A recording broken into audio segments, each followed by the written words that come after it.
Bamada City, numéro 1 du rap malien. Numéro 1 du rap malien. Sur le dos de la société, je repose mes mots pour que mon sort puisse s'asseoir à l'écart de votre ombre. Si la vie était un cadeau, eh bien ma boîte serait remplie de peine.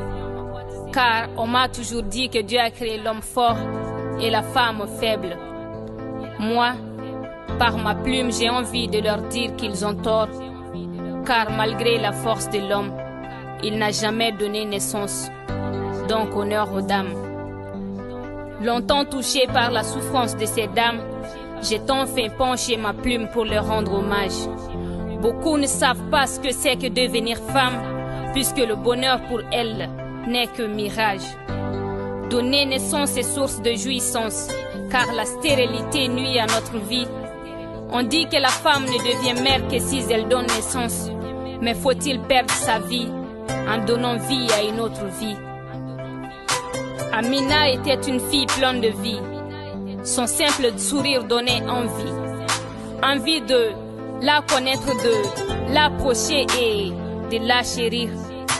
Tout homme rêverait de la voir. Elle ne connaissait pas le luxe, mais sa bonté était sans égal.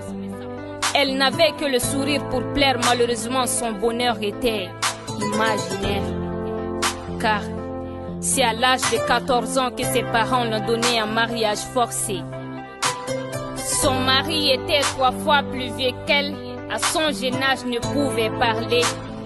Car le bonheur de sa maman dépendait d'elle. Amina s'est donc mariée. C'était pas facile puisqu'elle devait tout laisser derrière elle. À son jeune âge, ne pouvait à peine prendre soin de sa poupée qu'on lui confie une maison à elle. Ne connaissait rien des règles du mariage. Son mari, bien que conscient de son jeune âge, ne pensait qu'à consommer le mariage. Entre les pleurs et les gisements sans espoir, il accomplit son devoir.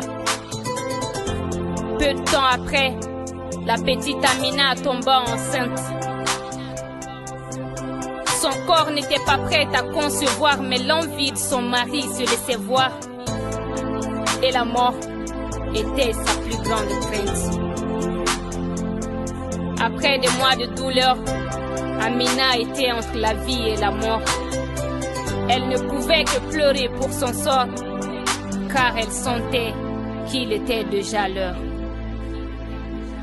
Après des heures de combat, son cœur lâcha et son dernier soupir coïncida avec le premier cri de l'enfant. C'était un vendredi pas comme les autres. L'ange de la mort l'a frappé comme toutes les autres. Nos âmes baignaient dans les larmes de tristesse, puisqu'ils étaient incapables de se passer de la souffrance. On ne réalise la valeur de l'être proche et quand vient l'heure des adieux. Ce qui nous touche le plus, c'est l'expression sur le visage quand l'ange de la mort nous rappelle vers Dieu. Combien de femmes réclament justice depuis leur tombe? Combien elles sont dans le monde? Combien de femmes vivent une vie qui ne devait pas être la leur? Combien de femmes rêvent d'avoir le bonheur? Ce texte est un cri de cœur à l'endroit des dirigeants. Si je ne peux utiliser de ma plume pour leur rendre hommage, qu'il en soit ainsi. Mais si ma voix peut sauver des vies, alors réagissez, chers dirigeants.